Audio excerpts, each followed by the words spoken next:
প্রিয় শ্রোতা বন্ধু, প্রভাত মননে স্বাগত জানাই। আমরা লক্ষ্য করছিলাম যে সদাপ্রভু ঈশ্বর হৃষ্টচিত্ত দাতাকে ভালোবাসেন। সমাগম তাম্বুর উদ্দেশ্যেও আমরা একই বিষয় দেখতে পেয়েছি। যাত্রা পুস্তক 36 অধ্যায় 2 থেকে 7 পদ, আমি কয়েকটি পদ পাঠ করি। 2 পদ থেকে। পরে মোশি বৎসলেল ও অহলিয়াবকে এবং সদাপ্রভু যাহাদের হৃদয়ে বিজ্ঞতা দিয়েছিলেন সেই অন্য সকল বিজ্ঞমানা লোককে ডাকিলেন, অর্থাৎ সেই কর্ম করিবার নিমিত্তে উপস্থিত হইতে যাহাদের মনে প্রবৃত্তি জন্মিল বা ইচ্ছা জাগল তাহাদিগকে ডাকিলেন। তাহাতে তাহারা পবিত্র স্থানের কার্যের উপাদান সম্পন্ন করণার্থে ইসরায়েল সন্তানগণের আনিত সমস্ত উপহার মোশির নিকট হইতে গ্রহণ করিলেন। আর লোকেরা তখনও প্রতি প্রভাতে তাহার নিকটে ইচ্ছাপূর্বক আরো দ্রব্য আনিতেছিল। প্রিয়, যদি কেউ প্রকৃত ঈশ্বরকে ভালোবাসে তাহলে হৃদয়ের আনন্দে উপহার তার কার্যের জন্য নিয়ে আসবে এবং উৎসর্গ করবে।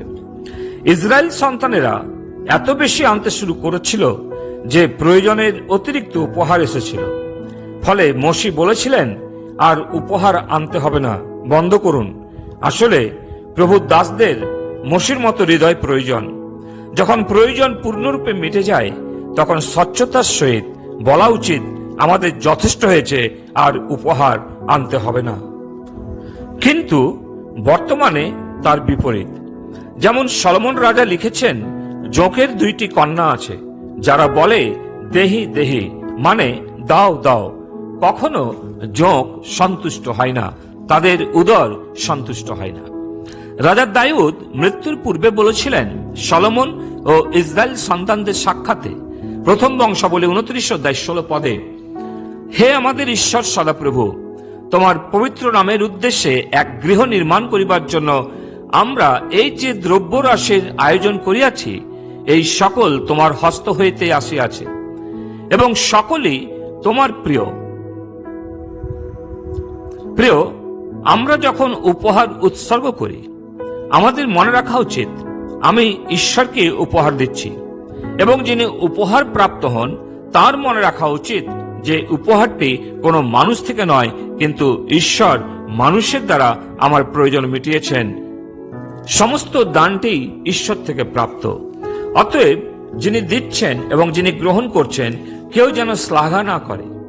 সমাগম তাম্বুর তত্ত্বাবধান এবং রক্ষণাবেক্ষণ পোল ট্যাক্সের দ্বারা হবে। পোল ট্যাক্স হচ্ছে প্রত্যেক প্রাপ্ত বয়স্কের ওপর তাদের আয় বা সম্পদের উল্লেখ ছাড়াই কর ধার্য করা হয়। এটা প্রচলন ছিল পুরাতন নিয়মে। যেমন যাত্রা পুস্তক 30 অধ্যায় 12 থেকে 16 পদে পড়ি, তুমি যখন ইসরায়েল সন্তানদের সংখ্যা গ্রহণ করো তখন যাহাদিগকে গণনা করা যায় তাহারা প্রত্যেকে গণনাকালে সদাপ্রভুর কাছে আপন আপন প্রাণের জন্য প্রায়শ্চিত্ত করিবে, যেন তাহাদের মধ্যে গণনাকালে আঘাত না আসে। তাহাদের দেয় এই, যে কেহ গণিত লোকদের মধ্যে আসিবে সে পবিত্র স্থানের শেকল অনুসারে অর্ধ শেকল দেবে। 20 গেরাতে 1 শেকল হয়। সেই অর্ধ শেকল সদাপ্রভুর উদ্দেশ্যে উপহার হইবে। 20 বৎসর বয়স্ক কিংবা তাহার অধিক বয়স্ক যে কেউ গণিত লোকদের মধ্যে আসিবে সে সদাপ্রভুকে ওই উপহার দেবে। তোমাদের প্রাণের জন্য প্রায়শ্চিত্ত করণার্থে সদাপ্রভুকে সেই উপহার দেবার সময়ে ধনবান অর্ধশেকলের অধিক দেবে না এবং দরিদ্র তাহার কম দেবে না। নিজ নিজ প্রাণের জন্য কর প্রত্যেক ব্যক্তি সমানভাবে দেবে, যার দ্বারা তাম্বু ও আসবাবপত্র যোগান দেওয়া হবে। কিন্তু দশমাংশ হচ্ছে সম্পূর্ণ পৃথক বিষয়। যেমন ধরুন, চার্চে আমি বা আপনি গেলেন এবং প্রচন্ড গরমে বাতাস প্রয়োজন বলে একটি পাখা বা ফ্যান কিনতে হবে। হাওয়াটা কিন্তু চার্চের সদস্যরা উপভোগ করবে। আমার প্রশ্ন হচ্ছে, কোন টাকা দিয়ে চার্চে ফ্যানটা কিনবেন? চার্চের ফান্ড দিয়ে কিনবেন নাকি দশমাংশে টাকা দিয়ে কিনবেন? উত্তর আপনি নিজেকেই দেবেন। যদি আমাকে উত্তর দিতে বলেন তাহলে বলবো, আমি চার্চের ফান্ডের টাকা নিজে আরাম উপভোগ করার জন্য ব্যবহার করতে পারবো না। দশমাংশ টাকা সেটাও পারবো না, কেননা সেটা তো ঈশ্বরের উদ্দেশ্যে পবিত্র টাকা। ওই টাকা সুসমাচার কার্যের জন্য অনাথ ও বিধবাদের জন্য ব্যবহার করতে বাইবেল শিক্ষা দেয়। ফ্যানের হাওয়া খেতে হলে যাকে পোল ট্যাক্স বলা হচ্ছে, সেখানে প্রত্যেকজন ধনী গরিব সবাই সমানভাবে উপহার নিয়ে আসবে এবং সেই টাকাতে হাওয়া বাতাস সবাই উপভোগ করব।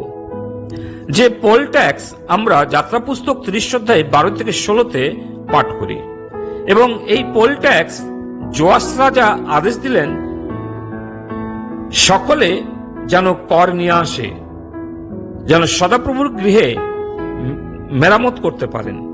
দ্বিতীয় বংশাবলী 24 অধ্যায় 6 থেকে 14 পদ তা বর্ণনা করে। প্রভু সাহায্য করুন এই শাস্ত্র অংশগুলি পাঠ করার দ্বারাতে যেন সত্য শিক্ষাগুলি গ্রহণ করি এবং জীবনে কার্যে প্রয়োগ করি। ঈশ্বর তিনি তার বাক্যে আমাদের আশীর্বাদ করুন। পিতা ঈশ্বর, তোমাকে ধন্যবাদ দিই। আজকে সকালে আমরা দেখেছি তোমার অংশ যেন প্রভু আমরা তোমাকে দিই, এবং আমাদের যেটা উপভোগ করার সেটা যেন প্রভু আমরা নিজস্ব অংশের থেকে ব্যয় করতে শিখি। তুমি আমাদের প্রত্যেক বিশ্বাসীকে বুঝতে সাহায্য করো। প্রার্থনা প্রভু যিশু নামে চাই, আমেন।